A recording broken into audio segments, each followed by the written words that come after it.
যুক্তরাষ্ট্রের ব্যবসায়ী ও বিনিয়োগকারীদের কথা ভেবেই বিভিন্ন দেশের উপর শুল্ক আরোপের হুমকি দিয়ে আসছেন ডোনাল্ড ট্রাম্প।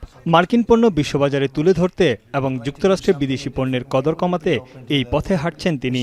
বিশ্বের ৬০টিরও বেশি দেশের উপর উচ্চহারে শুল্ক আরোপের ঘোষণায় অস্থির হয়ে উঠেছে বিশ্ব অর্থনীতি, যার তাৎক্ষণিক প্রভাব পড়েছে শেয়ার বাজার ও মার্কিন ডলারে।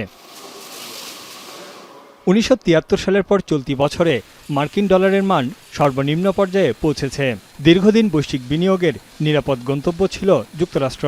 বিনিয়োগকারীরা এখন ধীরে ধীরে ডলার ও যুক্তরাষ্ট্রভিত্তিক সম্পদের বিকল্প খুঁজছেন, যা ভোগাচ্ছে যুক্তরাষ্ট্রের অর্থনীতিকেও।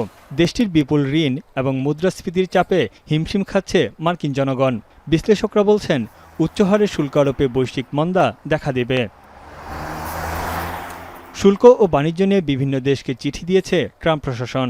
আগামী ১ আগস্টের মধ্যে যুক্তরাষ্ট্রের প্রস্তাবিত বাণিজ্য চুক্তিতে না আসলে ধার্য করা হবে উচ্চ শুল্ক। ট্রাম্পের এমন ঘোষণার ঘণ্টাখানেক পরই মার্কিন শেয়ার বাজারে বড় ধরনের পতন দেখা দেয়। প্রধান তিনটি সূচকই নিম্নমুখী।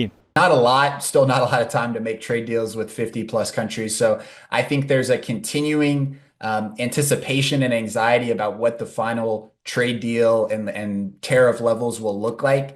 I also think that it's important to, recognize how this fits in with the one big beautiful bill that passed. বিরূপ প্রভাব পড়েছে ইউরোপের শেয়ার বাজারেও। শুল্ক স্থগিতের সময়সীমা যতই ঘনিয়ে আসছে, ততই অনিশ্চয়তা তৈরি হচ্ছে বিনিয়োগকারীদের মধ্যে। তবে কিছুটা গতি ফিরেছে এশিয়ার শেয়ার বাজারে। বিশেষজ্ঞরা বলছেন, শুল্ক নিয়ে আলোচনার সুযোগ রয়েছে বলে এশিয়ার শেয়ার বাজারে এখনও চাঙা ভাব রয়েছে। জাপানের উপর ট্রাম্পের ২৫% শুল্ক আরোপের ঘোষণায় উদ্বিগ্ন টোকিওর বাসিন্দারা। তবে আলোচনার মাধ্যমে দুই দেশ একটি সুবিধাজনক অবস্থানে আসবে বলে আশা তাদের।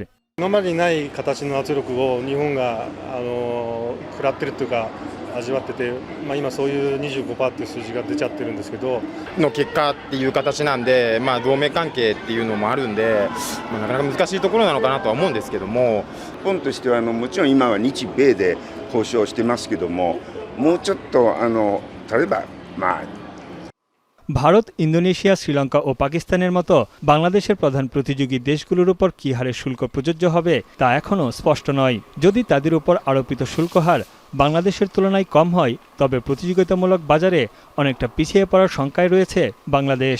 এতে বিরূপ প্রভাব পড়তে পারে দেশের গার্মেন্টস শিল্পে। তানভীর জনি, এখন বিশ্ব। টাইলক্স টয়লেট ক্লিনার, যার অ্যান্টিব্যাকটেরিয়াল এজেন্ট টয়লেটের কোনায় কোনায় পৌঁছে ৯৯% জীবাণু ধ্বংস করে।